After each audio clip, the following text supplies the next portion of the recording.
Nakaharap ako sa malaking salamin ng aking dressing room. Tinititigan ng isang babaeng tila hindi ko nakilala. Ang suot kong pulang gown na gawa ng isang tanyag na designer ay yumayakap sa aking katawan na parang isang mamahaling bilangguan. Kumikinang ang mga diamante sa aking leeg, bawat isa ay simbolo ng 10 taon ng pagsasama namin ni Adrian. Ngayong gabi ang aming ika-10 anibersaryo, isang gabi na dapat ay puno ng pag-ibig. Ngunit ang hangin sa loob ng mansyong ito ay kasing lamig ng isang sementeryo.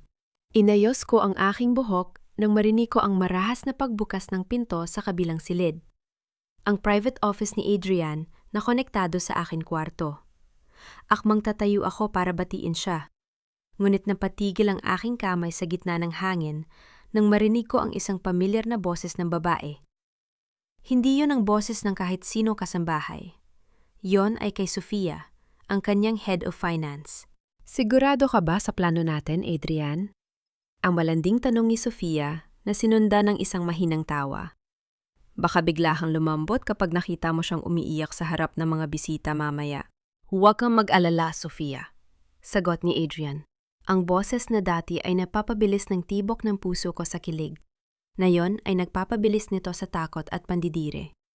Mamayang gabi, pagkatapos ko mag-speech, gagawa ako ng eksena. Sasabihin ko sa lahat na inatik ako ni Clara dahil sa kanyang mental instability. May pirma na ang doktor. Pagkatapos ng gabi na ito, sa mental institution na ang tulog ng asawa ko habang tayo ay nagpapakasaya sa perang iniwan ng tatay niya. Ang kumpanyang ito ay Athena. Tila tumigil ang pag-ikot ng mundo. Ang bawat salitang binitawan niya ay parang isang matalim na balisong na unti-unting hinihiwa ang aking pagkatao. Ang lalaking pinagkatiwalaan ko ng aking buhay, ang lalaking pinagsilbihan ko bilang isang masunuring asawa, ay matagal na palang naghahanda ng aking libingan habang ako ay nakangiti sa kanyang tabi. Isang malakas na katok sa aking pinto ang bumasag sa katahimikan. Ma'am Clara, pinapatawag na po kayo ni Sir Adrian sa baba. Magsisimula na po ang programa sa ballroom. Ang boses ng aming mayordoma na si Nanay Isabel. Hindi ako sumagot agad. Nanatili akong nakatitig sa aking refleksyon sa salamin. Inasahan ko ang pagtulo ng luha, ang paghagulgol, o ang pagtakbo palabas ng mansyong ito. Ngunit walang luhang lumabas. Sa halip, naramdaman ko ang isang kakaibang lamig na dumadaloy sa aking mga ugat. Ang arkitekto sa loob ko, ang babaeng matagal kong ibinaon sa limot para maging isang perfect wife, ay biglang nagising. Nakikita ko na ngayon ang mga bitak sa pundasyon ng aking buhay. At alam ko na kung paano ito gigibain ng tuluyan. Dahan-dahan kong kinuha ang aking cellphone na nakapatong sa vanity table. Binuksan ko ang voice recorder at maingat itong inilagay sa loob ng aking maliit na beaded clutch bag. Mulay kong tiningnan ang aking sarili sa salamin. Nilagyan ko ng mas matingkad na pulang lipstick ang aking mga labi, na tila naghahanda para sa isang madugong labanan. Clara? Are you ready, my love? Ang pinto ay bumukas at iniluwan nito si Adrian. Mukha siyang perpektong Ginoo sa kanyang itim na tuxedo. Ang kanyang mga mata ay puno ng mapaninlang na paghangga. Lumapit siya sa akin at hinawakan ang aking mga balikat. Ang kanyang mga kamay na dati ay nagbibigay ng init ay tila nagdudulot na ngayon ng paso sa aking balat. You look stunning, as always. Bulong niya habang dinidikit ang kanyang labi sa aking pisingi. This night will be unforgettable for both of us. Tumingin ako sa kanyang mga mata sa pamamagitan ng salamin. Hindi ako kumurap. Hindi ako nanginig. Isang matamis at malamig na ngiti ang ibinigay ko sa kanya. You're right, Adrian.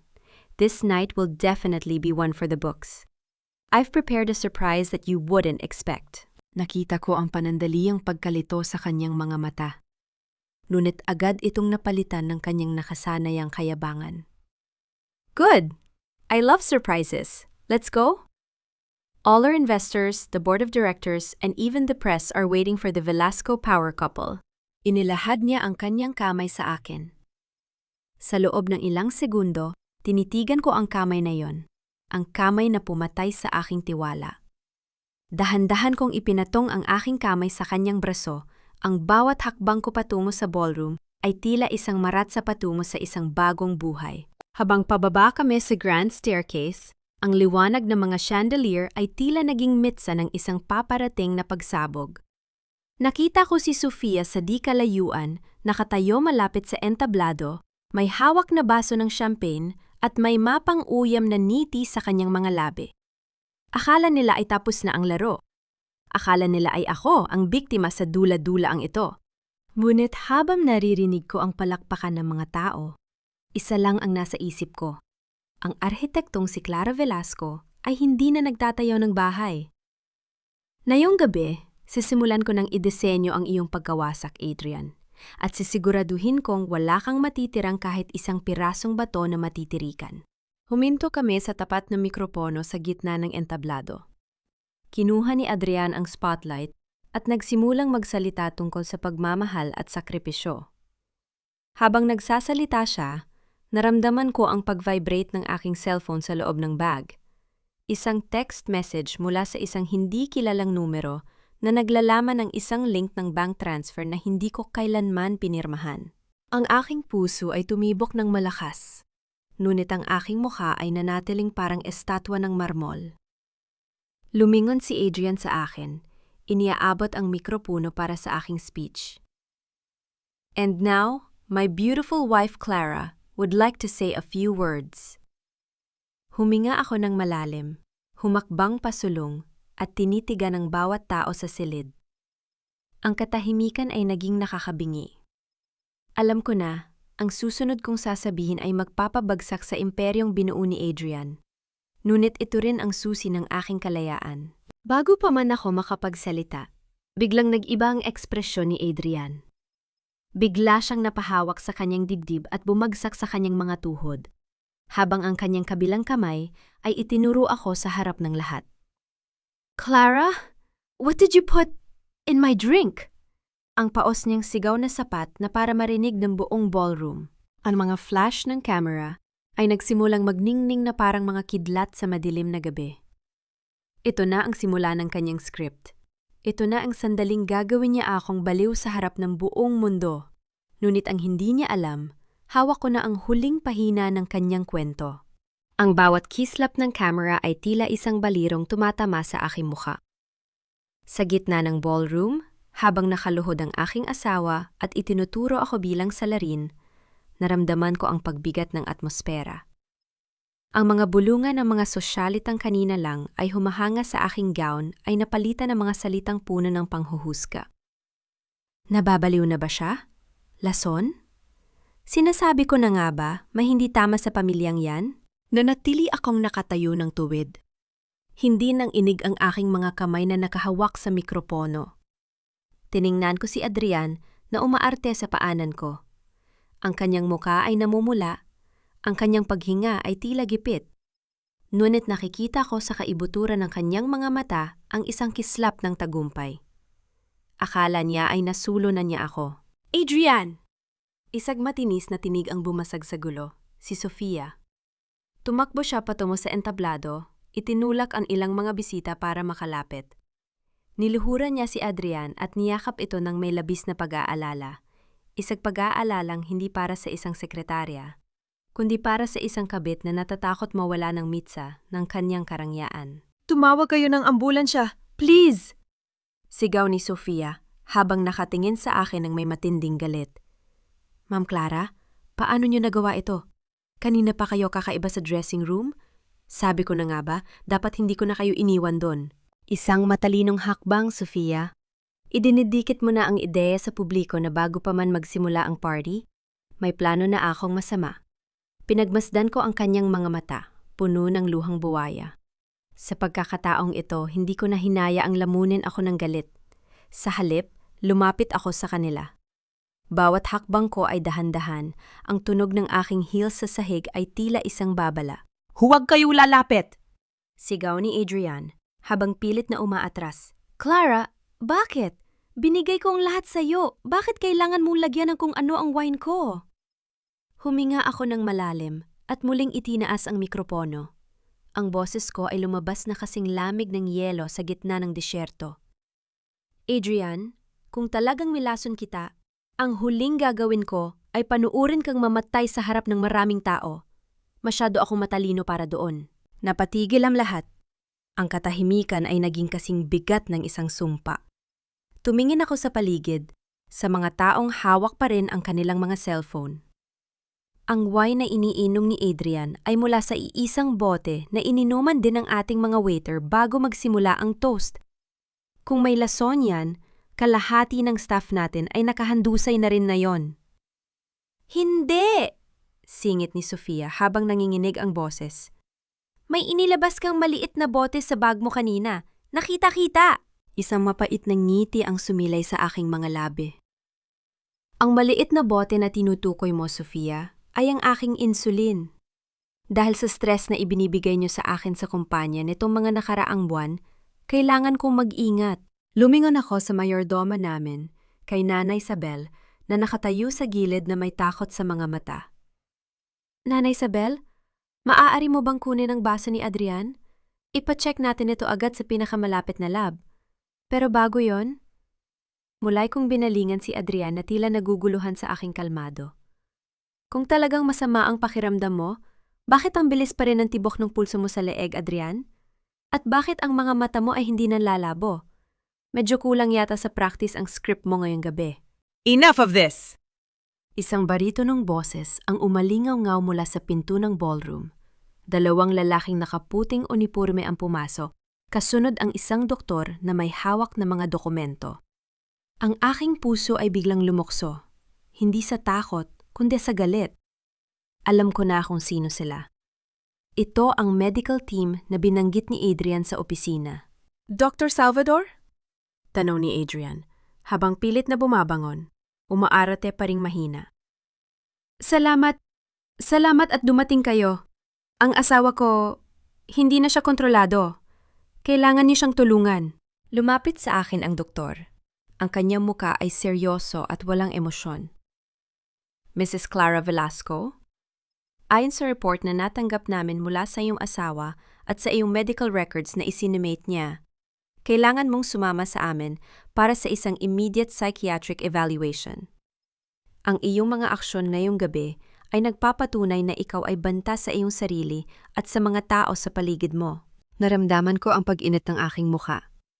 Isang psychiatric evaluation? Plano nilang ikulong ako sa loob ng isang pasilidad kung saan wala akong boses.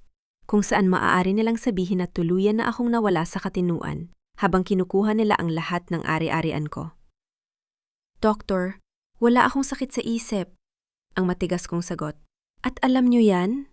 Magkano ang ibinayad sa inyo ni Adrian para pirmahan ang mga dokumentong yan? Clara, stop it! Sigaw ni Adrian habang inaalalayan siya ni Sofia.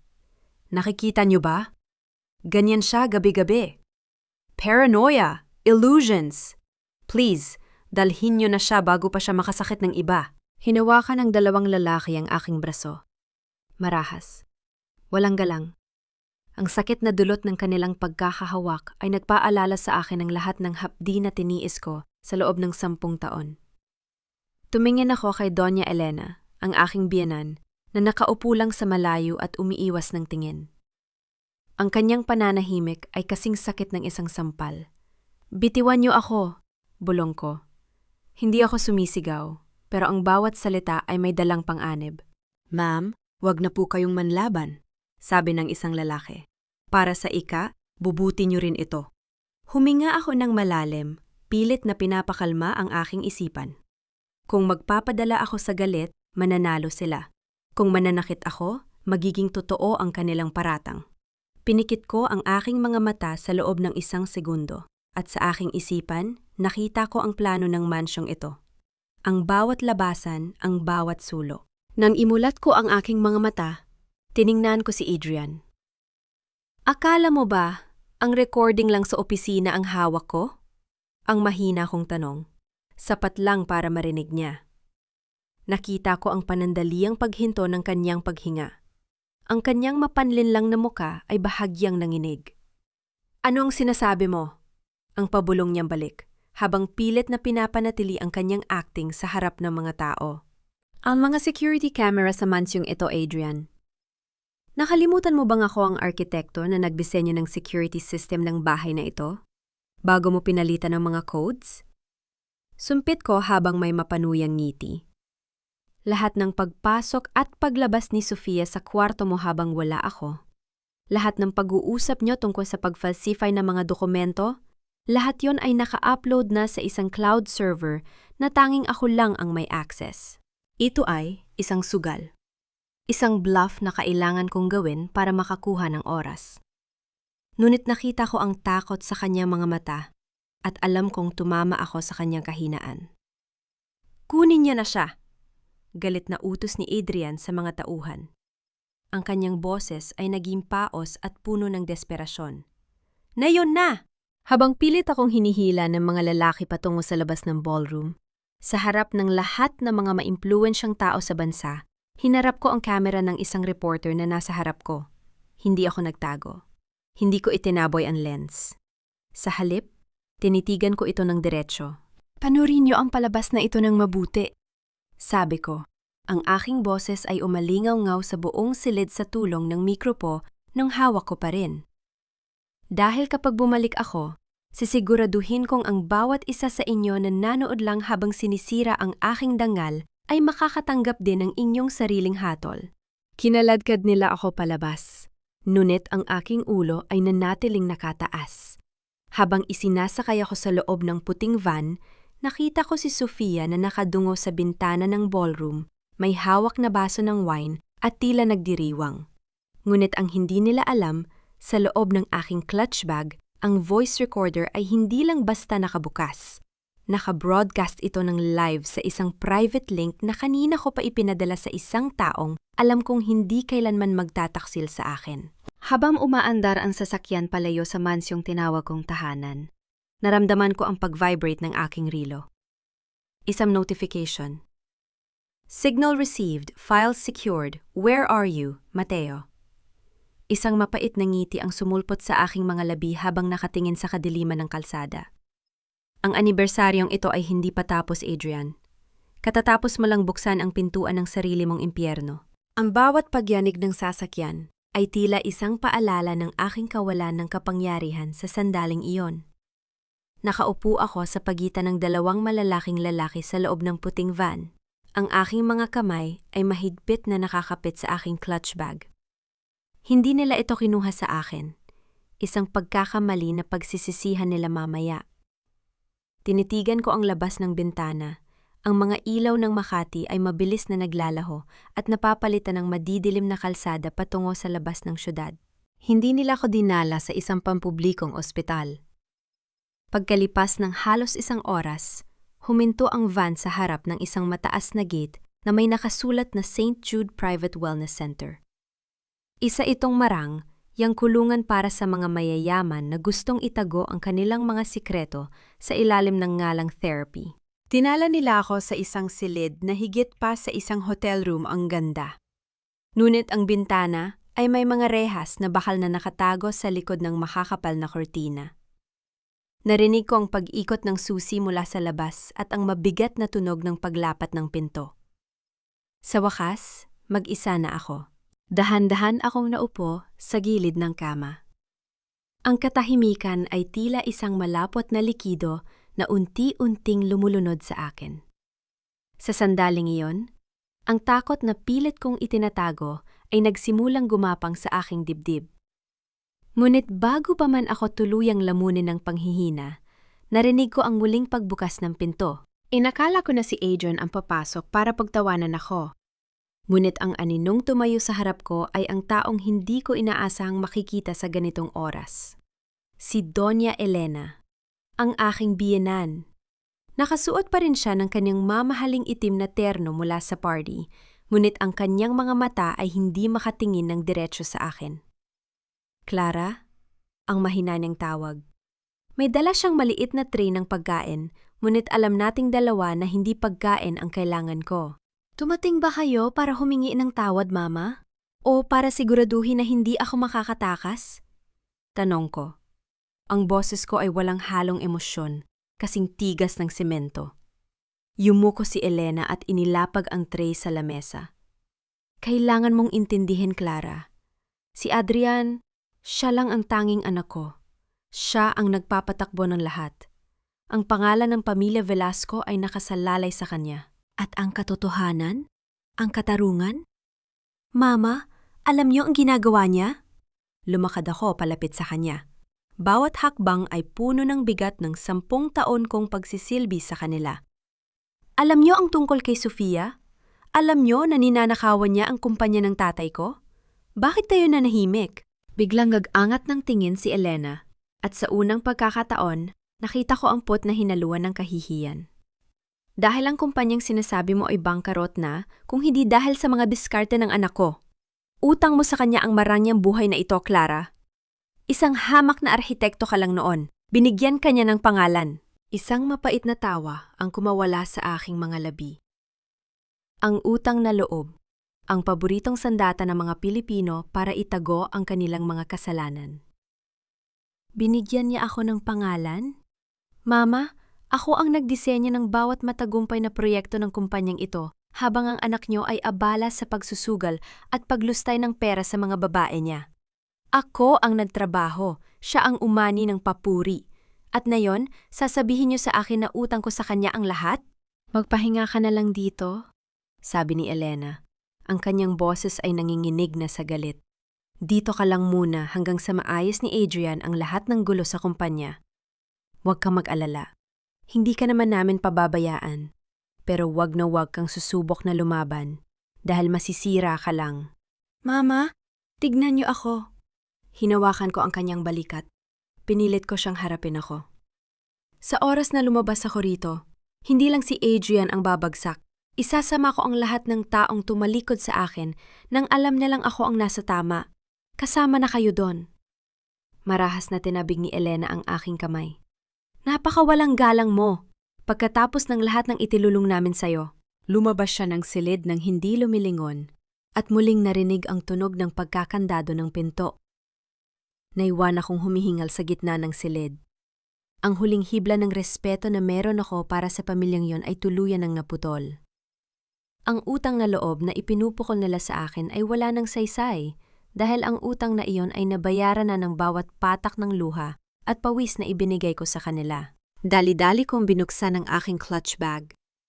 Kinuha ko ang aking cellphone. Salamat sa Diyos, hindi nila ito nakita dahil sa rami ng mga palamuti sa aking bag na nagsisilbing camouflage. Tiningnan ko ang screen. May 6 na missed calls mula kay Mateo. Agad akong nag-type ng mensahe. St. Jude Wellness Center, room 402, Mateo please. Wala na akong oras. Gagawin nila akong baliw sa papel sa loob ng 24 oras. Habang hinihintay ko ang kanyang reply, naramdaman ko ang isang kakaibang antok na dumadaloy sa aking katawan. Tiningnan ko ang tray ng pagkain na iniwan ni Elena. Ang baso ng tubig. Ang tubig na uminom ako ng isang lagok bago kami mag-usap ng matindi. Naramdaman ko ang pag-ikot ng palikit. Ang mga padre ay tila gumagalaw palapit sa akin. Nilaso nila ako. Hindi para patayin, kundi para patulugin at pasunurin. Hindi ako pwedeng pumikit. Bulong ko sa aking sarili. Sinubukan kong tumayo pero ang aking mga binti ay tila naging jello. Gumapang ako patungo sa banyo, pilit na isinusuka ang anumang ininom ko. Ngunit ang dilim ay unti-unti nang kumukuha sa aking paningin. Bago ako tuluyang mawala ng malay sa malamig na sahig ng banyo, naramdaman ko ang pag-vibrate ng cellphone sa aking kamay. Isang huling sulyap sa screen.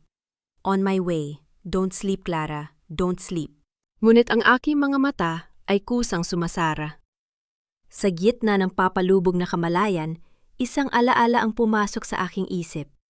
Ang mukha ng aking ama. Nung ibinibigay niya sa akin ang kumpanya.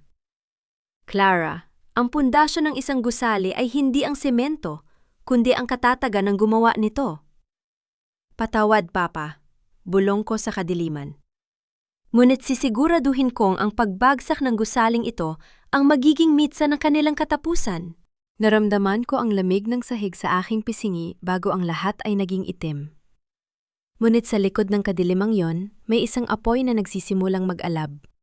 Isang apoy ng paghihigante na hindi kayang patayin ng anumang gamot o pasilidad. Nararamdaman ko ang bawat pintig ng aking ulo na tila isang martilyong humahampas sa aking bungo. Ang lamig lang semento sa banyo ay dahan-dahang gumigising sa aking diwa. Ngunit ang aking katawan ay tila nakabaon sa putik. Pinilit kong idilat ang aking mga mata. Malabo ang lahat. Ang puting ilaw sa kisame ay tila isang malaking anino na sumasaya sa aking paningin. Narinig ko ang pag-ikot ng lock at ang marahas na pagbukas ng pinto ng silid. Hindi iyon ang mabigat na yabag ni Adrian, at lalong hindi ang nag-aalinlangang hakbang ni Elena. Ang tunog ng matutulis na takong na humahampas sa sahig ay kasing pamilyar ng isang masamang panaginip. Tingnan mo nga naman ang dakilang asawa. Ang boses ni Sofia ay umalingaw-ngaw sa apat na sulok ng silid, puno ng pang-uuyam at tagumpay. Nakahandusay sa sahig, parang basahang itinapon pagkatapos gamitin. How does it feel, Clara? Ang sakit ba na ang mismong biyenan mo ang nagtraidor sa'yo? Pinilit kong igalaw ang aking mga daliri. Ramdam ko ang dumi at alikabok sa aking palad. Ngunit mas ramdam ko ang galit na unti-unting tumutunaw sa epekto ng gamot. Hindi ako nagsalita. Nanatili akong nakapikit. Hinahayaan siyang maniwala na wala pa rin akong malay. Narinig ko ang kanyang paglapit.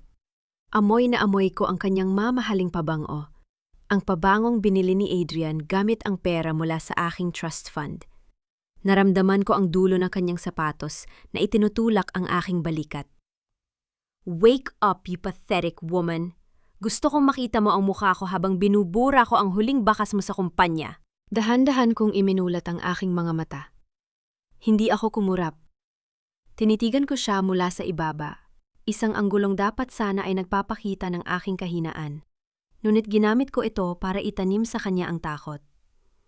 Ang aking titig ay malamig pa sa yelo. Walang bakas ng takot o luha. Nandito ka lang ba para manood sa akin, Sofia? O natatakot ka na kahit nakahiga ako rito? Kaya ko pa ring sirain ang lahat ng pinaghirapan ninyong nakawin? Ang paos kong tanong. Bawat salita ay kinalap ko mula sa kaibuturan ng aking pagkatao. Tumawa si Sofia, isang tawang kasing gasgas ng kanyang danggal. You're delusional! Habang natutulog ka rito, natapos na namin ang pag-transfer ng remaining assets mo. Your signatures? Perfect copies. Ang board of directors? Naniniwala na silang lahat na nag-breakdown ka dahil sa depression. Tomorrow, I will be the new COO. And you? You will be just a memory of a crazy ex-wife. Perfect copies? Dahan-dahan akong bumangon, isinasandal ang aking likod sa pader ng banyo. Ang bawat galaw ko ay kalkulado, bawat hininga ay kontrolado. Nakalimutan mo yata, Sofia. I am an architect. I don't just draw lines, I study patterns. Ang bawat pirma ko ay may microflaw na ako lang ang nakakaalam. In the eyes of the law, those are forgeries. At ang system ng kumpanya? It requires a biometric override every 6 months.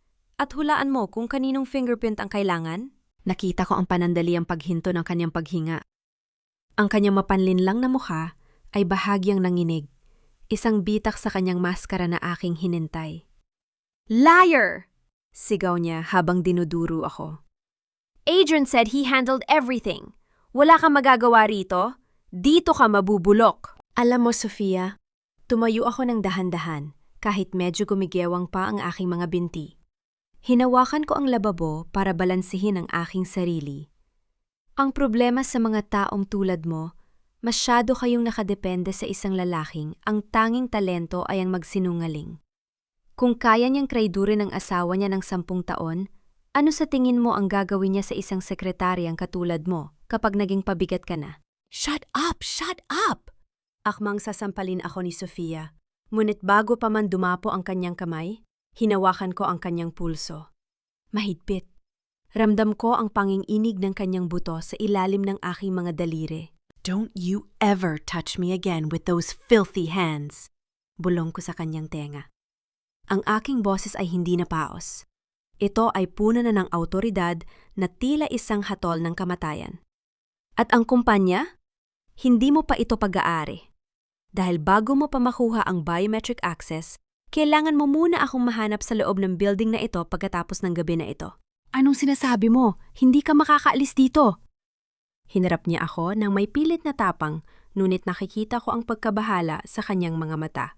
Inilabas ko ang aking cellphone mula sa loob ng aking suot na silk robe.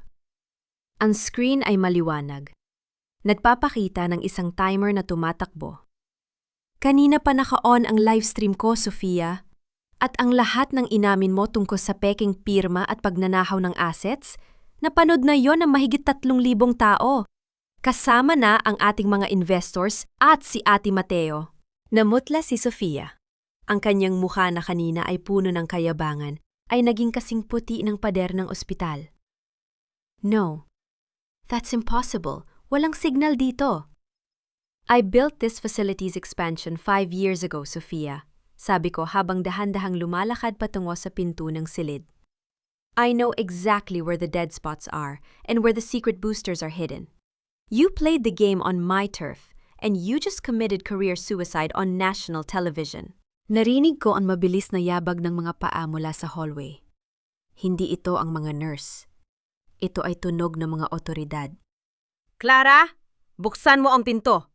Ang malakas na boses ni Mateo ang umalingaw-ngaw mula sa labas. Tumingin ako kay Sofia na ngayon ay nakatayo na lamang sa gitna ng banyo, tulala at tila nawala ng kaluluwa. Isang huling ngiti ang ibinigay ko sa kanya bago ko binuksan ang pinto. Game over, Sofia. Tell Adrian I'm coming for the house next. Lumabas ako ng silid, sinalubong ang liwanag ng hallway at ang mukha ni Mateo na puno ng pag-aalala. Ngunit bago kami makahakbang palayo, isang matinding sigaw mula sa dulo ng pasilyo ang nagpahinto sa amin. Hindi siya makakalabas ng buhay! Ang boses ni Adrian. At sa kanyang kamay, hindi mga dokumento ang hawak niya, kundi isang bagay na kumikislap sa ilalim ng mga ilaw ng ospital. Isang bagay na handang pumatay para sa huling pagkakataon. Ang kinangong bakal sa ilalim ng malamig na ilaw ng ospital ay tila isang babala ng kamatayan. Hawak ni Adrian ang isang baril, ang kanyang mga kamay ay nanginginig, at ang kanyang mga mata ay puno ng desperasyong hindi ko kailanman nakita noong kami ay magkasama pa. Wala na ang makinis na maskara ng isang respetadong negosyante. Ang tanging natitira ay isang hayop na nasukol sa sulok. Adrian, bitawan mo yan! Ang sigaw ni Mateo, habang dahan-dahan siyang humahakbang sa harap ko upang protektahan ako. Ngunit hindi ako nagtago sa likod niya. Humakbang ako pabalik sa tabi ni Mateo, sinalubong ang nalilisik na titig ng lalaking tinawag kong asawa sa loob ng isang dekada. Huwag ka makialam, Mateo. Ang babaeng ito, sinira niya ang lahat. Sinira niya ang buhay ko! Ang paos na sigaw ni Adrian. Ang kanyang boses ay umaalingaw-ngaw sa tahimik na pasilyo. Bawat salita ay puno ng lason. Clara, akala mo ba ay hahayaan kitang lumakad palabas dito na parang ikaw ang nanalo? Kung hindi ka mapapasa akin, sisiguraduhin kong wala ka ring mapupuntahan. Isang malamig na ngiti ang sumilay sa aking mga labi. Sa gitna ng panganib, tila naging kristal ang aking isipan. Nakita ko ang bawat butil ng pawis sa kanyang noo, ang bawat maling galaw na kanyang daliri sa gatilyo. Sinira ko ang buhay mo, Adrian? O sadyang gumuhulang ang kastilong buhangin na itinayo mo sa ibabaw ng aking mga sakripisyo? Tumahimik ka! Akmang itataas niya ang baril. Ngunit bago pa man niya ito maitama sa akin, narinig ang mabibigat na yabag na mga paa mula sa kabilang dulo ng hallway. Ang tunog ng mga radyo ng pulis at ang malakas na pag-utos na ibaba ang armas ay bumasag sa tensyon. Ito na ba ang huling alas mo, Adrian? Ang pumatay sa harap ng maraming saksi? Ang boses ko ay nanatiling kalmado, isang kabaliktaran ng kanyang nagwawalang emosyon. Alam mo, yan ang pagkakaiba nating dalawa. I build structures with foundations that last. You build lies that crumble at the first sign of truth. And look at you now. You're not a king, Adrian. You're just a common criminal holding a piece of metal. Wala akong pakialam. Wala na akong mawawala. Ang huli niyang sigaw, bago narinig ang matalim na tunog ng bakal na tila may mekanismong gumalaw sa loob ng baril. Ngunit bago pa man may mangyaring putok, mabilis na kumilos si Mateo. Sa isang iglap, tila tumigil ang oras. Narinig ang kalabog ng mga katawang bumagsak sa sahig at ang marahas na pag-agaw sa sandata. Ang mga pulis ay mabilis na dumagsa. Pinatapa si Adrian sa malamig na tile ng ospital. Ang kanyang mukha ay idiniin sa sahig. Ang kanyang mga kamay ay marahas na ipinod sa kanyang likuran para sa mga posas. "Bitiwan niyo ako! Clara! Papatayin kita!" Ang kanyang huling mga banta habang kinakaladkad siya palayo. Ngunit habang dumadaan siya sa harap ko, yumuko ako ng bahagya para tignan siya sa mga mata. Walang galit sa aking paningin, kundi purong pag-uuyam. "Huwag kang mag-alala, Adrian," bulong ko. Sapat lang para marinig niya sa gitna ng gulo. "Hindi mo na kailangang patayin ako, dahil sa bawat araw na gugugulin mo sa loob ng kulungan, ang alaala ng tagumpay ko ang unti-unting kikitil sa'yo. At si Sofia, asahan mong siya ang una magbibigay ng testimonya laban sa'yo para iligtas ang sarili niya. That's the loyalty you bought, isn't it?" Nakita ko ang pagguho ng huling bakas ng kanyang pag-asa. Ang kanyang mga mata ay nawalan ng kislap, napalitan ng isang malalim na hukay ng takot. Nabalik ang aking diwa nang maramdaman ko ang mainit na kamay ni Mateo sa aking balikat. "Clara, ayos ka lang ba? Kailangan nating umalis dito." Huminga ako ng malalim, nilalanghap ang hangin na sa wakas ay wala ng amoy ng pagtataksil. "Ayos lang ako, Mateo. Sa katunayan, ngayon ko lang naramdaman na tunay akong humihinga." Ngunit habang naglalakad kami palabas ng pasilidad, nakita ko ang isang pamilya na sasakyan na nakaparada sa labas ng gate. Ang bintana nito ay dahan-dahang bumaba at doon ko nakita si Doña Elena. Ang kanyang mukha ay hindi na puno ng galit, kundi ng isang matinding takot. May hawak siyang isang maliit na itim na notebook. Ang notebook na pag-aari ng aking ama na matagal ko nang hinahanap. "Clara?" tawag niya. Ang boses ay nanginginig.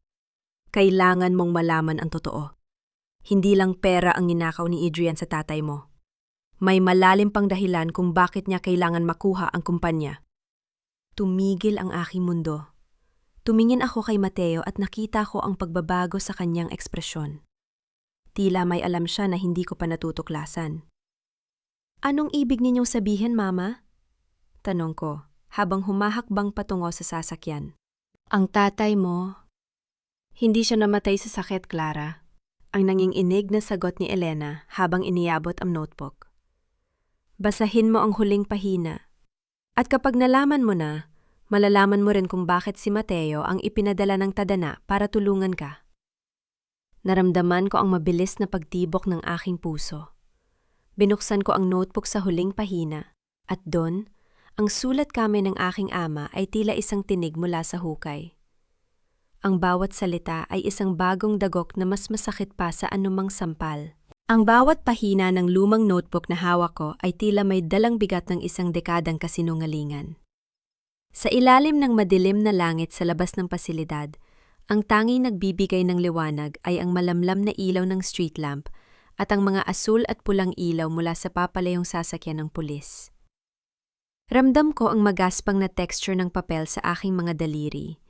Isag alaala ng aking ama, si Don Fernando, na akala ko ay payapang pumanaw sa kanyang pagtulog 5 taon na ang nakalilipas. Binuksan ko ang huling pahina. Ang tinta ay bahagyang kumupas na, ngunit ang diin ng panulat ng aking ama ay bakas pa rin ang takot at pagmamadali. Hindi sila titigil hanggat hindi nila nakukuha ang arkitektura ng kumpanya. Si Adrian, hindi siya ang nagligtas sa atin, siya ang mitsa. Kung may mangyari sa akin, hanapin mo ang anak ni Elias. Siya lang ang nakakaalam ng katotohanan tungkol sa huling pirma. Naramdaman ko ang panunuyo ng aking lalamunan. Elias. Iyon ang pangalan ng yumaong ama ni Mateo. Lumingon ako kay Mateo na nakatayo lang ilang hakbang ang layo sa akin. Ang kanyang mga mata ay nanatiling kalmado, ngunit may isang uri ng lungkot at lihim na ngayon ko lang napagtanto. "Mateo," ang mahina kong tawag, ang boses ko ay kasing talim ng isang scalpel. "Bakit hindi mo sinabi sa akin? Bakit himintay mo pang si Elena ang magbigay nito sa akin?" Hindi agad sumagot si Mateo. Narinig ko ang mahinang paghuni ng makina ng sasakyan sa dikalayuan at ang kaluskos ng mga tuyong dahon na tinatangay ng hangin. Huminga siya ng malalim bago lumapit. "Clara, My father died trying to protect your dad. Ang seryoso niyang sagot, ang taglish na pananalita niya ay puno ng bigat. Pumunta ako sa buhay mo hindi para maging knight in shining armor. I came here for justice. Pero kailangan kong siguraduhin na handa ka ng harapin ang buong katotohanan. Because the moment we open this case, there's no turning back. Hindi lang si Adrian ang kalaban natin dito. It's a network. Network? Tinaasan ko siya ng kilay. Pilit na itinatago ang pangininig ng aking kalooban. So all this time, I was just a piece in your chess game too? Ginamit mo rin ako para sa sarili mong paghihigante? No, Clara. I stayed because I saw how you fought. Mabilis niyang bawi. Ang kanyang kamay ay bahagyang gumalaw na tila gustong hawakan ang aking braso, ngunit pinigilan niya ang sarili. You're not a piece. You're the queen. And the queen moves however she wants. I'm just here to make sure no one takes you down from the side. Lumingon ako kay Doña Elena na nasa loob pa rin na kanyang sasakyan. Ang kanyang mga mata ay puno ng pagsisisi o marahil ay takot para sa sarili niyang kaligtasan. Bakit na yun niyo lang ito ibinigay, Mama? After 5 years? After you watched me suffer under your son's hands? Dahil natatakot ako, Clara. Ang nanginginig na sagot ni Elena. Adrian is capable of things you can't imagine. At ang notebook na yan ang ebidensya na ang aksidenteng pumatay sa tatay mo ay hindi aksidente. It was planned. At may kasabot siya na mas malaki pa sa kanya. Isang malamig na hangin ang humampas sa aking pisingi. Ang sakit ng pagtataksil ni Adrian ay tila naging maliit na bagay kumpara sa posibilidad na ang kamatayan ng aking ama ay isang planadong pagpaslang. Ang aking puso na kanina ay punong-puno ng pag-asa para sa kalayaan, ay muling nabalot ng maitim na ulap ng pagdududa. Mateo, dalhin mo ako sa lumang opisina ni Papa.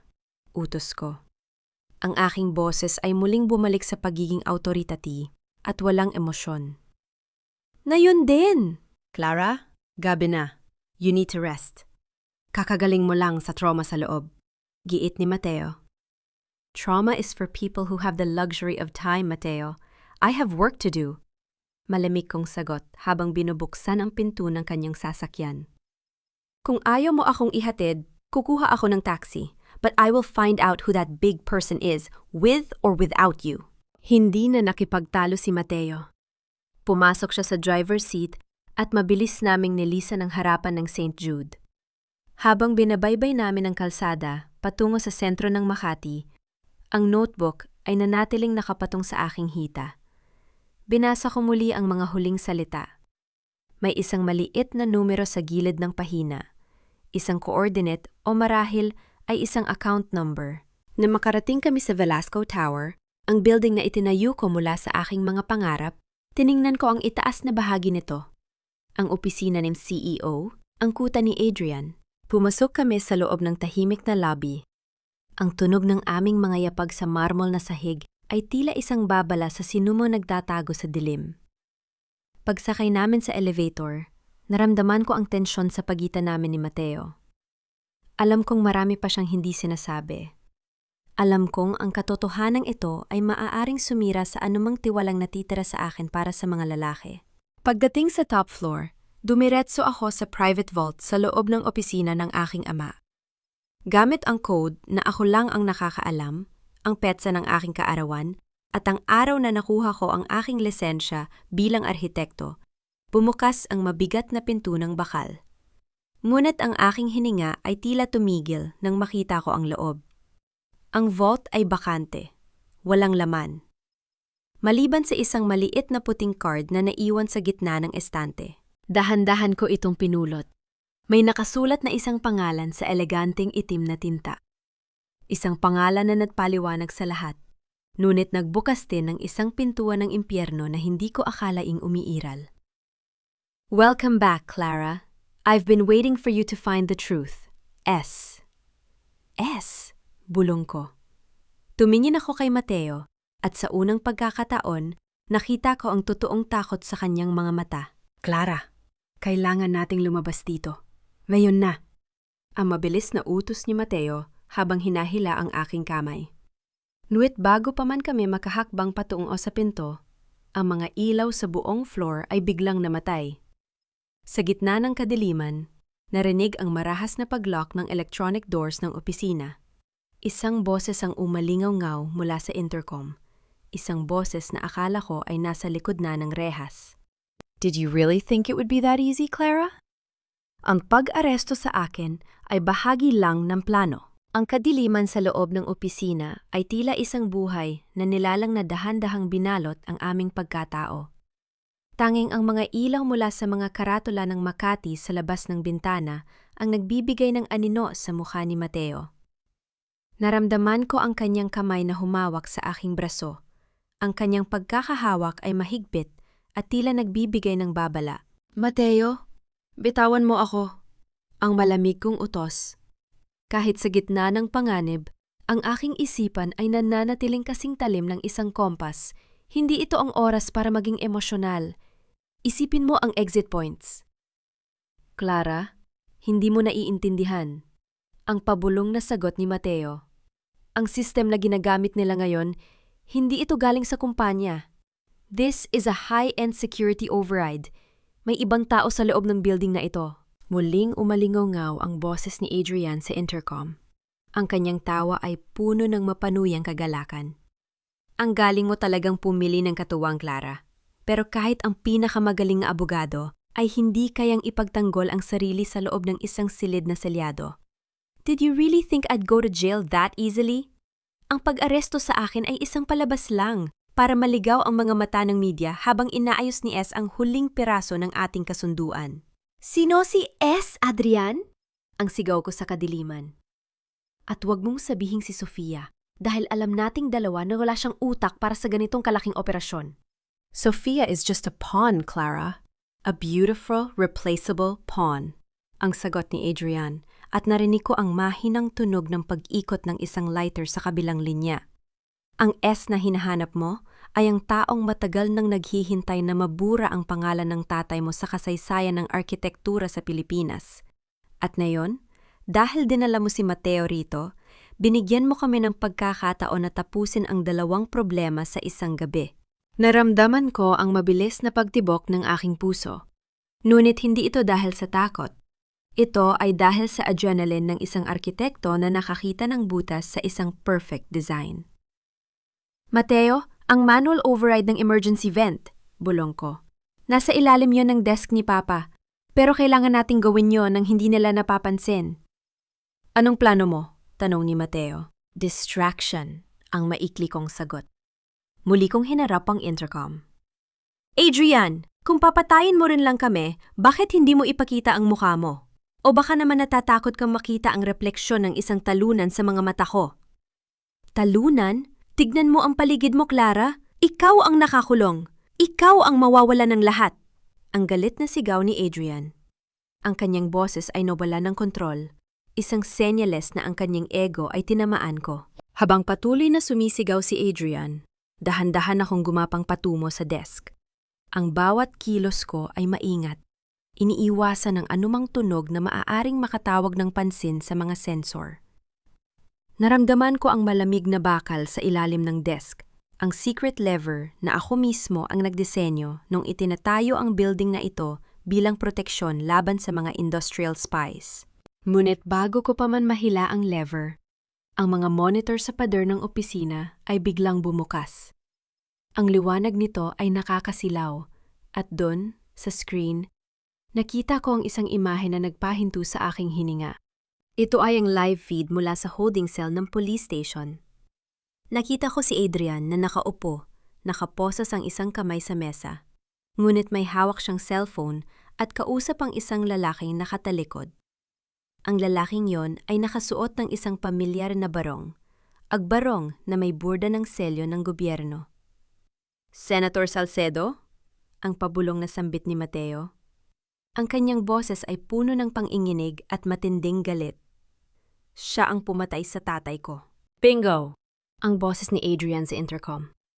At ngayon, Clara, dahil masyado kang matalino, kailangan naming i-delete ang pinaka-importanting structure na ginawa mo, ang iyong buhay. Narinig ang isang mahinang tunog ng pagpapakawala ng pressure. Ang mga vents ay nagsimulang magbuga ng isang puting usok. Hindi ito apoy. Ito ay isang uri ng chemical na pampatulog o marahil ay mas masama pa. "Mateo, ngayon na!" Sigaw ko habang hinihila ang lever ng buong lakas. Narinig ang isang malakas na pag-atunggal ng mga makina sa itaas ng kisame. Ang manual override ay hindi lang nagbukas ng vent. Ito ay nag-trigger ng structural lockdown recovery mode. Ang mga bintana na akala ni Adrian ay hindi mabubukas ay biglang gumuho palabas at ang sariwang hangin mula sa labas ay humampas sa aming mga mukha. "Hindi maaari! Paano mo nalaman ang code na yon?" Ang hysterical na sigaw ni Adrian. "Dahil ako ang gumawa ng building na ito, Adrian. At hindi mo kailanman matututunan ang sining ng pagbuo dahil ang alam mo lang ay manira." Ang sagot ko habang hinahila si Mateo patungo sa gilid ng bintana kung saan naroon ang maintenance gondola. Tumalon kami sa gondola habang ang usok ay bumabalot sa silid. Habang bumababa kami sa gilid ng building, tiningnan ko ang skyline ng Maynila. Ang laban na ito ay hindi na lang tungkol sa isang taksil na asawa. Ito ay tungkol sa isang korapsyo yung umabot hanggang sa pinakamataas na posisyon ng gobyerno. "Mateo, ayos ka lang?" Tanong ko habang nakakapit kami sa mga kable. Tumingin sa akin si Mateo. Ang kanyang mga mata ay nag-aapoy sa pagnanais ng hustisya. "I'm fine. Pero Clara, ang card na nahanap mo sa vault, ang S doon, hindi lang yon para kay Salcedo." "Ano ang ibig mong sabihin?" "Tignan mo ang likod ng card," sabi niya. Kinuha ko ang card mula sa aking bulsa at tiningnan ang likod nito sa ilalim ng liwanag ng buwan. Doon may isang maliit na litrato. Isang litrato ng isang sanggol na may birthmark sa balikat. Isang birthmark na eksaktong katulad ng sa akin. "Ang S ay para sa secret," ang mahinang sabi ni Mateo. "Clara, hindi ka anak ni Don Fernando at ang taong pumatay sa tatay mo ay ang tunay mong ama." Naramdaman ko ang paghinto ng tibok ng aking puso. Ang kable ng gondola ay biglang gumawa ng isang matinding tunog ng pagkaputol at nagsimula kaming mabilis na bumagsak patungo sa semento sa ibaba. Ang bawat kable ng maintenance gondola ay humiyaw sa bigat at tensyon bago tuluyang naputol. Isang tunog na tila huling hininga ng isang naghihingalong higante. Naramdaman ko ang biglang pagkawala ng bigat sa aking katawan, ang weightlessness na nagsasabing wala na kaming hawak sa tadhana kundi ang grabidad. Ang hangin ay humahampas sa aking muka ng may bagsik, at ang mga ilaw ng Makati ay naging mga guhit na lamang ng kulay sa aking paningin. Ngunit bago pa man kami tuluyang bumagsak sa semento, naramdaman ko ang marahas na paghila ni Mateo sa aking baywang. Isang matinding pag-alog ang nagpahinto sa aming pagbulusok. Ang emergency brake system ng kabilang kable ay kumagat sa riles, dahilan upang ang gondola ay tumama ng malakas sa glass wall ng ikalabin, 5 palapag. Ang tunog ng nababasag na salamin ay umalingaw-ngaw sa buong paligid. Bawat piraso ay tila mga kristal na bumubuhos sa aming paligid habang tumitilapon kami papasok sa loob ng isang madilim na showroom. Nakahandusay ako sa malamig na sahig. Ramdam ang bawat piraso ng bubog na tumutusok sa aking balat. Ang aking hininga ay gipit at ang amoy ng usok at alikabok ay nanunuot sa aking ilong. "Clara! Clara, sumagot ka?" Ang boses ni Mateo ay puno ng takot habang pilit siyang bumabangon mula sa mga debris. Pinilit kong idilat ang aking mga mata. Ang bawat bahagi ng aking katawan ay sumasakit. Ngunit ang aking isipan ay nananatiling nakatuon sa isang bagay. Ang card na hawak ko pa rin. Ang katotohanang ibinato sa akin ni Mateo bago ang pagbagsak ay mas masakit pa sa anumang pisikal na pinsala. "Huwag mo akong hawakan," ang malamig kong sagot habang pilit akong tumatayo. Iniinda ang hapdi ng sugat sa aking braso. "Ang card na ito, ang litrata ng sanggol. Ipaliwanag mo sa akin, Mateo. Ngayon din." Tumayo si Mateo. Ang kanyang muka ay puno ng dugo mula sa isang hiwa sa kanyang noo. Ngunit ang kanyang mga mata ay nanatiling nakatitig sa akin. "Santiago Salcedo. He's the S in the vault. At siya rin ang lalaking nasa likod ng pagbagsak ng kumpanya ni Don Fernando. He didn't just want the assets, Clara.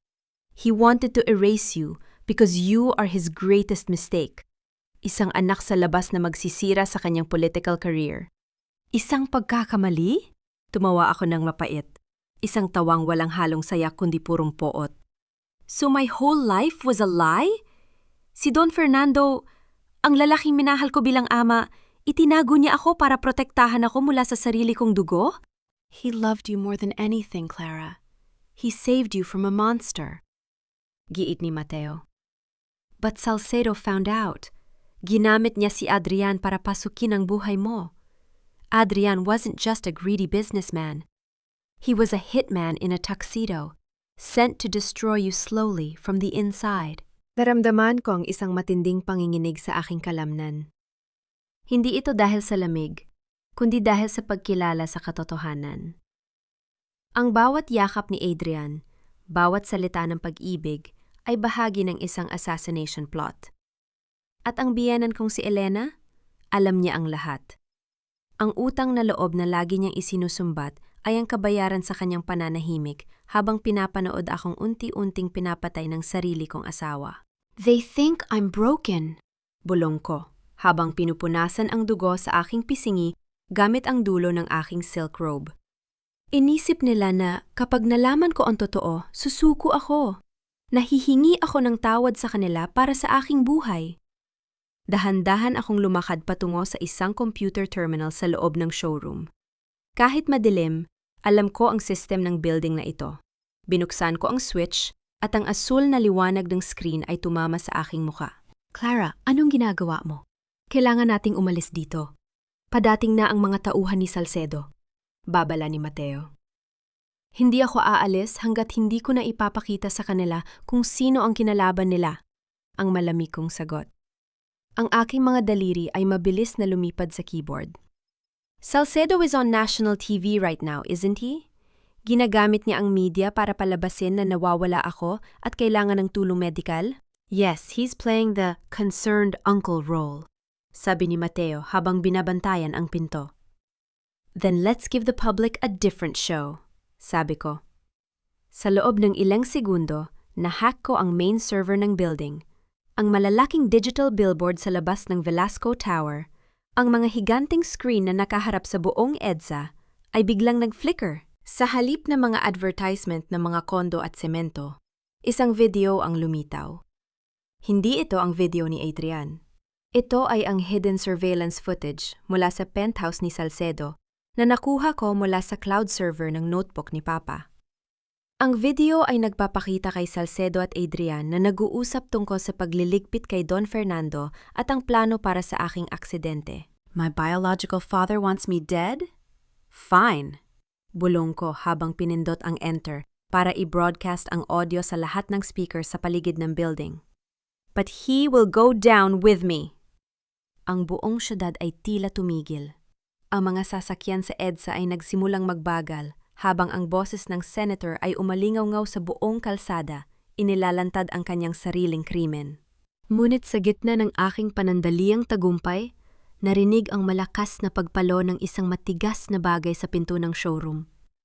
Ang mga security guards ni Salcedo ay narito na. Clara, we have to go! Now! Hila ni Mateo sa akin patungo sa fire exit. Tumakbo kami pababa ng hagdan. Ang tunog ng aming mga yabag ay humahabol sa tibok ng aking puso. Ngunit pagdating namin sa ground floor, ang buong lobby ay pinalilibutan na ng mga pulis. Hindi ang mga pulis na nag-aresto kay Adrian, kundi ang mga tauhan na may tatak ng Special Task Force ni Salcedo.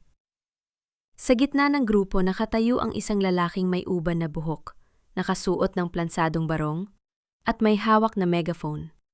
Santiago Salcedo. Clara? Anak? Ang kanyang boses ay malumanay, ngunit puno ng pang-anib. Sapat na ang paglalaro. Sumama ka na sa amin, bago ka pa masakta ng tuluyan. You are mentally unstable and this broadcast is just a symptom of your sickness. People won't believe a crazy woman over a senator. Tiningnan ko si Mateo, at pagkatapos ay tiningnan ko si Salcedo. Kinuha ko ang cellphone ko at muling nag-type. Hindi nila ako kailangang paniwalaan, Senator. Sigaw ko habang itinaas ang aking phone. Dahil ang video na napanood nila, nakaschedule na yan na mag-email sa bawat media outlet sa loob at labas ng bansa sa loob ng 5 minuto, maliban na lang kung ititigil mo ito. At ano ang kapalit? Tanong ni Salcedo. Ang kanyang mukha ay naging kasing pula ng apoy. Ang kalayaan ni Mateo at ang kumpanya ng tatay ko, ang sagot ko. And one more thing, lumakad ako palapit sa kanya kahit ang mga baril ay nakatutok sa aking dibdib. I want to see Adrian. Ngayon din, dahil may huli akong regalong ibibigay sa kanya. Numiti si Salcedo, isang ngiting kasing talim ng isang ahas. Deal, pero Clara, pagkatapos nito, hindi ka na makakatapak muli sa bansang ito. You will disappear, one way or another. Disappearing is better than being your daughter. Malamig kong sagot. Dinala nila kami sa isang itim na van. Ngunit habang nakasara ang pinto, naramdaman ko ang isang matigas na bagay na idiniin sa aking tagiliran.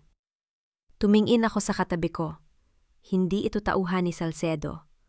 Isang pamilyar na amoy ng pabango. Isang boses na akala ko ay nakakulong na. Hello, Clara. Akala mo ba ay madali akong itapon? Bulong ni Adrian sa aking tenga, habang ang dulo ng isang patalim ay unti-unting bumabaon sa aking balat. Ang senator? Ginamit lang natin siya para palabasin ka.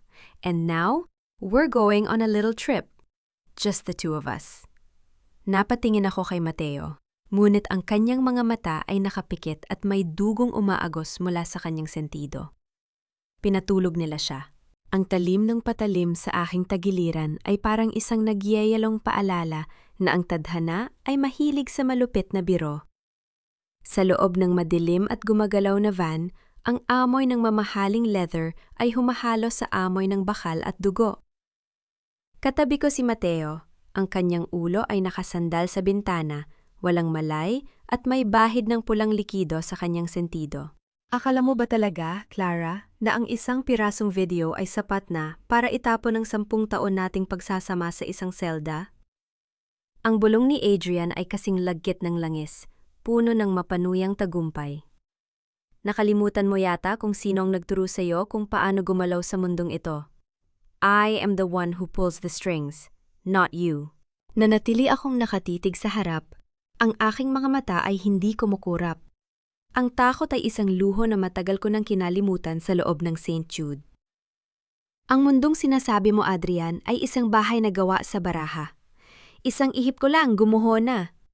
Ang pagtakas mo ngayon, hindi yan galing sa kapangyarihan mo. Galing yan sa desperasyon ni Salcedo na patahimikin ka bago ka pa kumanta. Naramdaman ko ang pagdiin ng patalim sa aking balat.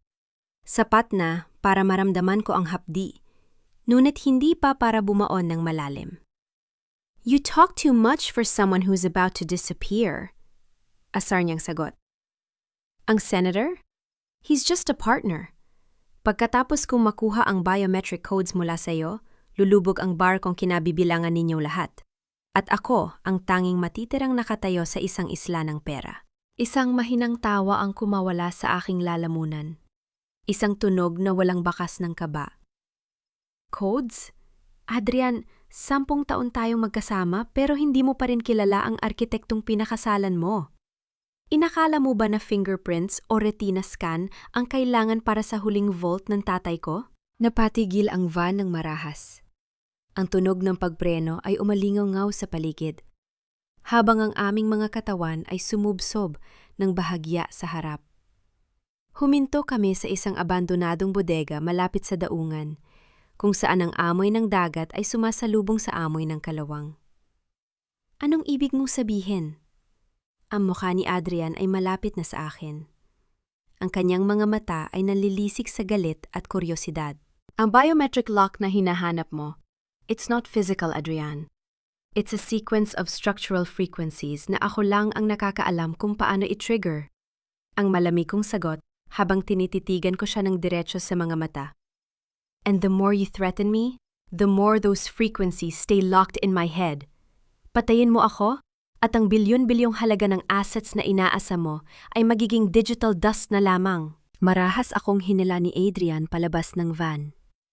Ang semento ng bodega ay malamig sa aking mga paa habang kinalagkad niya ako patungo sa gitna ng malawak at madilim na espasyo. Inihagis niya ako sa isang silya at mabilis na tinali ang aking mga kamay. Sa di kalayuan, nakita ko ang 2 tauhan ni Salcedo na inilalabas ang walang malay na si Mateo mula sa van. Gisingin ang abogadong yan! Utos ni Adrian.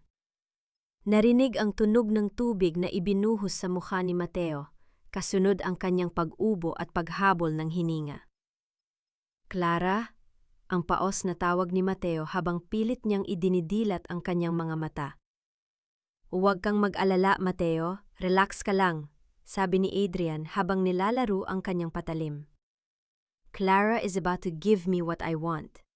O baka naman gusto mong makita kung paano ko unti-unting babawasan ang mga daliri ng savior mo, Clara. Huminga ako ng malalim. Sa loob ng aking isipan, ang bawat sulok ng bodygang ito ay dahan-dahan kong sinusuri. Ang istruktura, ang mga wiring, ang mga tangke ng gas sa gilid. Adrian, you're so predictable. Gagamitin mo si Mateo para takutin ako? That is a move from a man who has no real power. You are just a dog of Salcedo, and now you're trying to bite the hand that feeds you. I am nobody's dog! Sigaw ni Adrian, at sa isang pagkakataon, nakita ko ang bitak sa kanyang maskara. Ang kanyang insecurity bilang isang errand boy ng senator ay ang kanyang pinakamalaking kahinaan. Really? Then why did Salcedo send a kill order for you the moment you left the police station? Ang aking boses ay kalmado. Bawat salita ay tinanim ko nang may layuning sirain ang kanyang kumpiyansa. The van we're in? It has a remote detonator, Adrian. Bakit mo sa tingin mo kami hinayaang makalabas ng buhay mula sa Velasco Tower? It wasn't to save us. It was to gather all the trash in one place and burn it. Namutla si Adrian.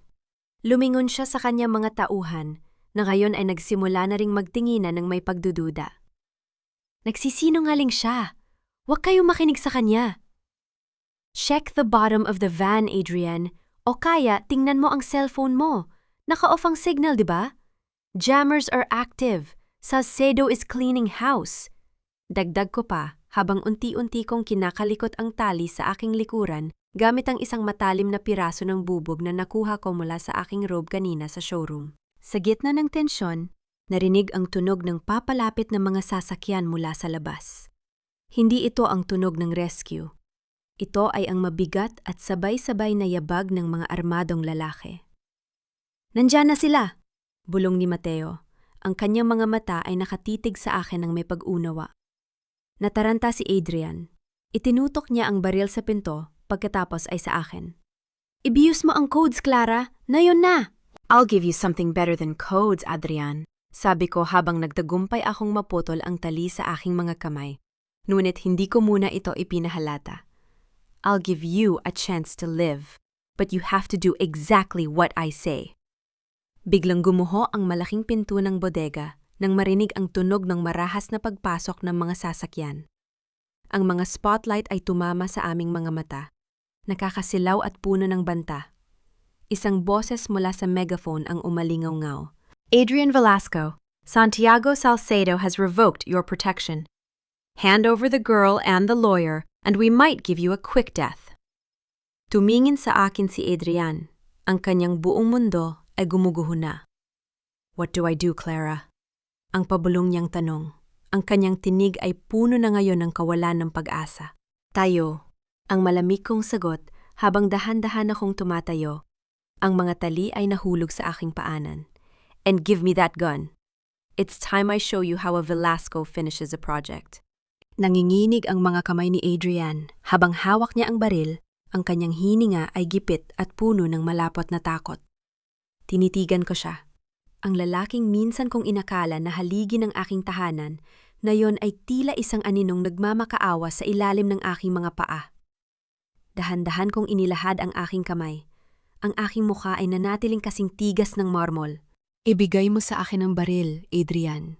Ang malamig kong utos. Huwag mong hayaang ang huling alaala ko sa iyo ay ang pagiging isang duwag na hindi man lang marunong humawak ng sariling kapalaran. Sa gitna ng nakakasilaw na mga spotlight mula sa labas, dahan-dahang binitawan ni Adrian ang armas. Ang tunog ng pagbagsak ng bakal sa semento ay umalingaw-ngaw sa buong bodega, tila isang hudyat ng kanyang tuluyang pagsuko. Pinulot ko ang baril ng walang pag-aalinlangan. Ramdam ko ang bigat nito, ang lamig na tila dumadaloy sa aking mga ugat, ngunit hindi nanginginig ang aking mga daliri. Clara, please, save me. Ang pabulong niyang pakiusap, ang kanyang mga mata ay puno ng luhang buwaya. Save you? Isang mapait na ngiti ang sumilay sa aking mga labi habang mabilis kong kinakasa ang baril. Hindi ako ang tagapagligtas mo, Adrian. Ako ang arhitekto na magtatapos sa proyektong sinimulan mo. Lumingan ako kay Mateo, na ngayon ay pilit ng tumatayo sa kabila ng kanyang panghihina. Mateo, ang tangke ng gas sa likod mo. May emergency release valve yan. Buksan mo sa loob ng 3 minuto pagkabigay ko ng signal. Clara, anong balak mo? Masyadong marami sila sa labas. Ang babala ni Mateo. Ang kanyang boses ay puno ng pag-aalala ngunit may tiwala. Masyado silang marami. Pero iisa lang ang kanilang utos. Kunin ako ng buhay para kay Salcedo. Ang sagot ko. At yan ang gagamitin ko laban sa kanila. Muling umalingaw ang boses mula sa megaphone sa labas. Mas mainit at mas puno ng banta. 10 segundo, Adrian. Ibigay mo na ang babae o lulutuin namin kayo sa loob ng bodegang yan. Humakbang ako patungo sa gitna ng liwanag. Bit-bit ang baril, ngunit nakatago sa likod ng aking robe. Senator Salcedo! Ang sigaw ko. Ang aking tinig ay hindi nabasag sa gitna ng tensyon. Kung gusto mo akong makuha, pumasok ka rito ng mag-isa. O baka naman kasing duwag ka rin ng anak mong si Adrian? Naging kasing tahimik ng libingan ang paligid. Tanging ang tunog ng alon mula sa daungan ang maririnig. Pagkalipas ng ilang sandali, narinig ang tunog ng pagbukas ng pinto ng isang mamahaling sasakyan. Isang anino ang dahan-dahang lumakad patungo sa loob ng bodega, ang anino ng isang lalaking. Ang bawat hakbang ay tila may dalang bigat ng korupsyon at kamatayan. Santiago Salcedo. Pumasok siya nang may dalang mapanlinlang ng ngiti. Ang kanyang barong ay walang ni isang lokot sa kabila ng gulo ng gabing ito. Clara, anak, napakatapang mo talaga. Mana ka nga sa akin. Ang sabi niya, ang kanyang boses ay puno ng wat na pagmamalaki. Huwag mong gamitin ang salitang anak sa harap ko, Senator. Ang sagot ko, habang nakatutok ang aking pandamas sa bawat kilos niya. Pinatay mo ang lalaking tunay na tumayo bilang ama ko. Sinubukan mong burahin ang pagkatao ko para lang sa iyong ambisyon. Ambition is the fuel of the powerful, Clara. Tumawa siya ng mahina. Tinitingnan ng paligid na tila siya ang may-ari ng lahat. Inisip mo ba na ang maliit na video na yon ay sapat na? I control the media. I control the courts. Tomorrow, you will be found dead in a tragic murder-suicide with your cheating husband and your lawyer. Isang madilim na kabanata na mabilis na makakalimutan. You're wrong, Santiago. Ang malamig kong bawi. Dahil ang video na iyon, hindi yun ang huling alas ko. Ang notebook ni Papa, may isang coordinate doon na hindi mo napansin. Ang lugar kung saan mo itinago ang mga katawan ng mga taong naging hadlang sa pag-akyat mo sa kapangyarihan, 20 taon na ang nakalilipas. Nakita ko ang panandaliang paghinto ng kanyang paghinga. Ang kanyang mga mata ay nanliit sa galit. Nagsisinungaling ka. Check your phone, Senator, sabi ko. Naka-upload na ang eksaktong lokasyon sa bawat international human rights organization. Hindi mo kontrolado ang buong mundo. Sa isang iglap, nawala ang poise ni Salcedo. Patayin niyo sila! Nayon na! Ang kanyang sigaw sa kanyang mga tauhan sa labas. Mateo, nayon na! Ang sigaw ko. Narinig ang tunog ng pagpihit ng valve at ang mahabang pagsisitsit ng gas na kumakawala mula sa mga tangke. Kasabay nito, hinila ko ang gatilyo, hindi patungo kay Salcedo, kundi patungo sa mga electric panels sa itaas. Ang bawat putok ay nagdulot ng mga kislap ng kuryente na tila mga bituin sa gitna ng kadiliman. Ang buong bodega ay napuno ng puting usok at amoy ng gas. Sa gitna ng kaguluhan, naramdaman ko ang paghila ni Mateo sa aking kamay patungo sa isang sikretong lagusan sa ilalim ng mezzanine. Isang detalye ng istrukturang ito na ako lang ang nakakaalam dahil sa aking pag-aaral ng mga lumang blueprint ng daungan. Ngunit bago kami tuluyang makapasok, narinig ko ang isang marahas na paghabol ng hininga at ang tunog ng pakikipagbuno. Lumingon ako at nakita ko si Adrian na nakakapit sa binti ni Salcedo, pilit na humihingi ng tulong habang ang usok ay bumabalot sa kanila. Papa! Iligtas mo ako! Ang sigaw ni Adrian. Tinitigan ni Salcedo ang kanyang sariling anak nang may purong pagkasuklam. Sa harap ng aking mga mata, itinulak niya si Adrian patungo sa mga kislap ng kuryente para lang makakuha siya ng pagkakataong makatakas. Isang ama na itinapon ang kanyang anak para sa sariling kaligtasan. Karma, ang mahinakong sambit bago kami tuluyang bumaba sa madilim na tunnel. Nang makalabas kami sa kabilang dulo ng bodega, malapit sa gilid ng dagat, narinig namin ang isang matinding pagyanig. Ang pagsabog ay hindi malakas, ngunit sapat na para gumuho ang lumang istruktura ng bodega, nilalamon ang lahat ng ebidensya at ang mga taong naroon. Hinihingal kaming napaupo ni Mateo sa madamong bahagi ng daungan. Tinitigan ko ang naglalagablab na bodega sa malayo. Ang bawat liyab ng apoy ay tila nagsusunog sa 10 taon ng aking pighati. Tapos na, Clara, bulong ni Mateo habang pinupunasan ang dugo sa aking no. Hindi pa, Mateo, ang sagot ko habang kinukuha ang aking cellphone mula sa bulsa. Katatapos lang ang demolition phase. Nayon pa lang tayo magsisimulang magtayo. Tumingin ako sa screen ng aking phone. Isang bagong mensahe mula sa isang hindi kilalang numero ang nagpadala ng isang litrato. Isang litrato ni Sofia na may hawak na isang itim na bag at papasok sa isang private jet. Ngunit ang nakakuha ng aking pansin ay ang caption ng litrato. The senator was just the head. The heart is still beating. See you in Switzerland, sister. S. Naramdaman ko ang paghinto ng tibok ng aking puso. Sister? Ang bawat liyab ng apoy sa likuran namin ay tila isang huling sayaw ng mga kasalan ng matagal nang itinago sa dilim. Habang pinapanood ko ang paglamon ng apoy sa bodegang yon, nararamdaman ko ang kakaibang gaan sa aking dibdib. Isang uri ng kapayapaan na tanging ang isang arhitekto ang makakaalam kapag natapos na ang demolisyon ng isang bulok na istruktura. Ngunit ang mensahe sa aking cellphone ay isang panibagong bitak sa pundasyong akala ko ay matatag na. Sister? Ang pabulong kong bigkas sa salitang yon ay tila may dalang lasa ng kalawang sa aking dila. Lumingon ako kay Mateo na ngayon ay pinagmamasdan ang mga papalapit na sasakyan ng National Bureau of Investigation, NBI. Ang tulob ng kanilang mga sirena ay pumupunit sa katahimikan ng madaling araw, ngunit ang isip ko ay nasa kabilang dako ng mundo. Mateo, tignan mo ito. Iniabot ko sa kanya ang cellphone. Nakita ko ang pagkunot ng no ni Mateo habang binabasa ang mensahe mula kay S. Ang asul na liwanag ng screen ay nagbigay ng anino sa kanyang seryosong muka. Sofia, sister? Clara? Kung totoo ito, ibig sabihin ay hindi lang ikaw ang pagkakamali ni Santiago Salcedo. He planted his other daughter right next to you for 10 years. Sofia wasn't just a mistress, she was a spy in your own home. Isang malamig na hangin mula sa dagat ang humampas sa amin. Tinatangay ang amoy ng usok at abo. Hindi ako umiyak, hindi ako nagalit. Sa halip, naramdaman ko ang isang matinding linaw ng isipan. Kaya pala ganun na lamang ang put sa mga mata niya. Hindi lang ito tungkol sa pera o kay Adrian. It was sibling rivalry fueled by a father's toxic ambition.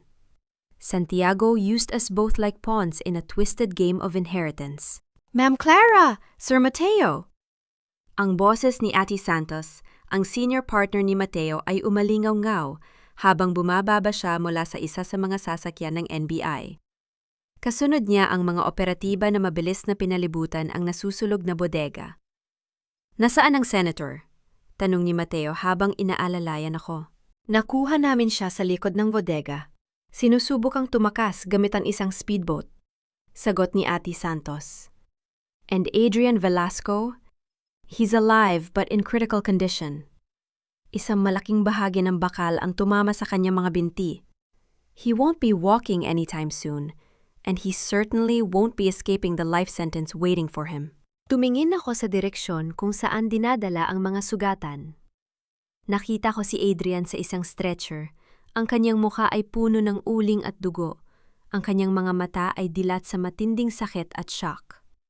Nang dumaan siya sa harap ko, tumigil ang mga medic dahil sa harang ng mga pulis.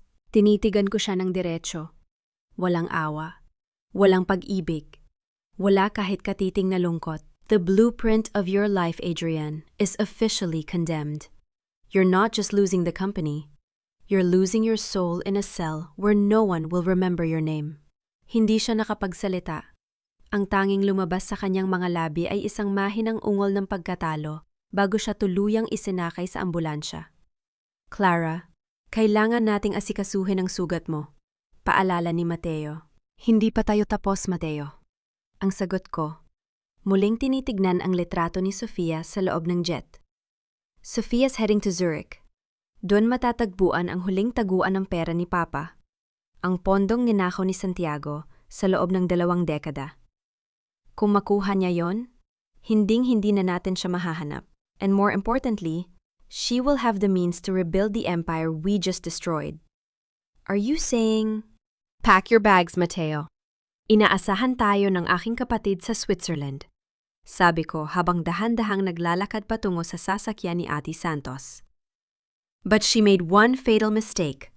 She called me sister thinking it would trigger my emotions. She forgot that a sister's bond is built on love, but an architect's strategy is built on precision. Pagdating namin sa ligtas na hideout ni Mateo sa Tagaytay, hindi ako nagpahinga. Habang nililinis ng nurse ang mga sugat sa aking blaso, ang aking mga mata ay nakatutok sa laptop. Mabilis kong tinatrack ang flight path ng private jet na ginamit ni Sofia. Ang bawat pindot ko sa keyboard ay tila isang hakbang patungo sa huling labanan. Clara, bakit kailangan mo pang ituloy ito? Salcedo is in jail. Adrian is broken. The company is legally back in your hands. Tanong ni Mateo habang inaabutan ako ng mainit na kape. Dahil ang hustisya na walang closure ay tila isang gusaling walang bubong, Mateo. Maganda tignan pero hindi ka protektado sa ulan, ang seryoso kong sagot. At ang huling pahina ng notebook ni Papa, may binanggit siyang isang pangalan. Elara. It's a secret account name. It's not just money, Mateo. It's the design of a new sustainable housing project for the poor that my father dreamed of. Yon ang kinuha ni Sofia. At yon ang ibabalik ko sa Pilipinas. Naramdaman ko ang paghawak ni Mateo sa aking kamay. Then I'm going with you. Hindi lang bilang abogado mo, kundi bilang partner mo. Ngumiti ako, isang tunay na ngiti na ngayon ko lang naramdaman sa loob ng maraming taon. Salamat, Mateo. Pero bago tayo umalis, may isa pa akong bibisitahin. Kinabukasan, pumunta ako sa kulungan kung saan pansamantalang nakapiit si Doña Elena. Nakaupo siya sa likod ng rehas, wala na ang kanyang mga diamante at ang kanyang kayabangan. Ang kanyang buhok ay gulo-gulo at ang kanyang mga mata ay tila nawalan na ng ningning. Clara, ang mahina niyang tawag. Ang boses ay puno ng pang-inginig. Nandito ka ba para pagtawanan ako? Nandito ako para ibalik sa iyo ang paboritong salita mo, Mama. Sabi ko habang inilalapag ang isang dokumento sa mesa sa pagitan namin. Ang utang na loob. Pinirmahan ko na ang paglipat ng isang maliit na pension fund sa pangalan mo. Sapat na para mabuhay ka ng maayos sa probinsya pagkatapos na magsilbi ng sentensya mo bilang accomplice. Napaiyak si Elena, pilit na inaabot ang aking kamay. Patawad, Clara! Patawad! Hindi ko kailangan ang tawad mo, Mama. Ang kailangan ko ay ang katotohanan na ang bawat sentimong gagamitin mo sa hinaharap ay galing sa taong sinubukan mong sirain. Ang huling hirit ko bago ako tumayo. Diyan mo malalaman kung gaano kabigat ang utang na loob na sinasabi mo. Habang palabas ako ng presinto, sinalubong ako ng maliwanag na sikat ng araw. Ang aming flight patungong Zurich ay sa loob ng 3 oras. Pero habang papasok ako sa sasakyan, tumunog muli ang aking cellphone. Isang voice message. Binuksan ko ito at narinig ang isang boses na hindi kay Sofia, kundi isang boses ng isang lalaki na matagal nang pumanaw. Clara, anak, kung naririnig mo ito, ibig sabihin ay nahanap mo na ang huling susi. Pero mag-ingat ka. Ang tunay na kalaban ay hindi ang taong pumatay sa akin, kundi ang taong nagmamay-ari ng bangko sa Switzerland. Ang boses ng aking ama. Ang aking puso ay tumibok ng napakabilis. Tumingin ako kay Mateo at nakita ko ang parehong gulat sa kanyang mga mata. Mateo, hindi pa patay ang papa ko. Ang pabulong kong sabi, habang ang sasakyan ay nagsisimulang umandar patungo sa airport. Ang malamig na simoy ng hangin sa Zurich ay tila humahalik sa aking mga pisngi, isang kabaliktaran ng mainit at mapanirang apoy na iniwan ko sa Maynila. Nakatayo ako sa harap na isang gusaling gawa sa salamin at asero, ang prestihiyosong bangko kung saan nakatago ang huling lihim ng aking ama. Suot ko ang isang puting wool coat. Ang aking ayos ay simple, ngunit puno ng otoridad. Sa tabi ko, nananatiling tapat na bantay si Mateo. Ang kanyang presensya ay tila isang matatag na pundasyon na hindi natitinag ng anumang bagyo. Pagpasok namin sa private vault room, doon ko nakita si Sofia. Wala na ang kanyang mabulaklak na pananalita. Ang kanyang mga mata ay puno ng puyat at desperasyon, habang pilit niyang pinindot ang mga numero sa isang terminal. "You're late, sister." Ang kanyang boses ay nanginginig habang lumingon siya sa akin. Nakuha ko na ang access. Sa loob ng 5 minuto, ang lahat ng perang ninakaw ni Santiago sa iyo ay magiging akin na. Lumakad ako palapit sa kanya. Hindi mabilis, hindi rin mabagal. Ang tunog ng aking sapatos sa marble na sahig ay tila isang orasan na nagbibilang ng kanyang huling sandali. Ang akala mo ay access, Sofia, ay isa palang pain. Inakala mo ba na ang aking ama, ang arhitektong si Don Fernando, ay gagawa ng isang vault na kayang buksan ng kahit sinong may galit sa kanyang dugo? Anong sinasabi mo? Hawak ko ang digital key, sigaw ni Sofia. Ang key na hawak mo ay para lamang sa decoys. Ang malamig kong sagot habang kinuha ko ang aking cellphone at itinapat ang screen sa scanner ng vault. Ang voice message na natanggap ko? Yun ang huling piraso ng structural frequency. Ang boses ng papa ay hindi isang mensahe. Ito ay isang sonic key na tanging ang orihinal na recordings na nasa loob ng aking puso ang makakadecode. Sa isang iglap, ang terminal na ginagamit ni Sofia ay biglang nag-flash ng kulay pula. Narinig ang tunog ng system lockdown na umalingaw-ngaw sa buong silid. "Lockdown? No! Ibukas mo ito, Clara!" Ang hysterical na sigaw ni Sofia habang pilit niyang hinahampas ang screen. "It's over, Sofia," sabi ko habang pumasok ang mga Swiss authorities sa silid. Kasunod ang mga dokumento ng extradition mula sa Pilipinas. Santiago is already confessing everything in exchange for a lighter sentence. Sinuko ka na niya, Sofia. Tulad ng ginawa niya sa akin at tulad ng ginawa niya kay Adrian. In the end, you were just another project he decided to demolish. Pinanood ko siyang kaladkarin palabas. Ang kanyang mga sigaw ng pagmumura ay unti-unting naglaho sa pasilyo. Tinitigan ko ang vault na dahan-dahang bumukas. Sa loob, walang mga tumpok ng ginto o pera. Ang tanging naroon ay isang hard drive at isang sobre na may nakasulat para sa aking bunsong arhitekto. Binuksan ko ang sobre. Wala roon ang aking ama. Ang voice message ay isang AI-synthesized failsafe na ginawa niya bago siya mamatay, dahil alam niyang darating ang araw na ito. Sa loob ng sobre ay ang mga titulo ng lupa sa iba't ibang bahagi ng Pilipinas na nakalaan para sa mga pabahay ng mga mahihirap. At isang sulat na nagsasabing, "Clara, ang tunay na kayamanan ay hindi ang perang nga itago, kundi ang mga buhay na kaya nating itayo muli." Naramdaman ko ang pagtulo ng isang luhang hindi galing sa sakit, kundi sa ganap na paglaya. Isang taon ang lumipas. Nakatayo ako sa gitna ng isang malawak na construction site sa labas ng Maynila. Ito ang Elara Village, isang sustainable community para sa mga biktima ng domestic abuse at mga batang ulila. Ang bawat pader, bawat bintana, ay dinesenyo ko ng may pagmamahal at katatagan. Si Adrian ay nasa loob na ng bilibid, nagsisilbi ng habambuhay na pagkabilanggo. Balita ko ay hindi na siya makalakad nang maayos at iniwan na rin ang lahat ng kanyang mga kaibigan.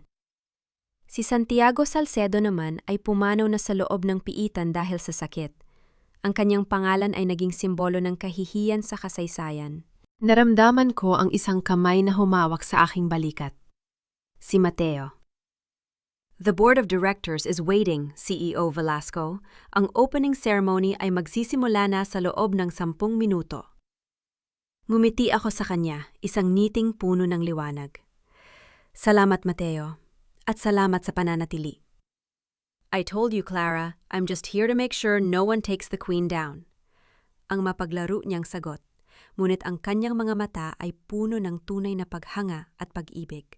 Tiningnan ko ang langit. Ang sikat ng araw ay tila isang pagbabasbas. Ang aking buhay ay muling naitayo. Hindi na ito isang bahay na gawa sa kasinungalingan at sakripisyo ng iba. Ito ay isang imperyong itinayo ko gamit ang aking sariling lakas, talino at dignidad. Ang pangalan ko ay Clara Velasco. Ako ay isang arkitekto. At natutunan ko na ang pinakamatibay na istruktura sa mundo ay hindi gawa sa semento o bakal, kundi sa isang pusong marunong lumaban, marunong bumitaw sa nakaraan, at marunong magtayo ng sarili nitong kinabukasan.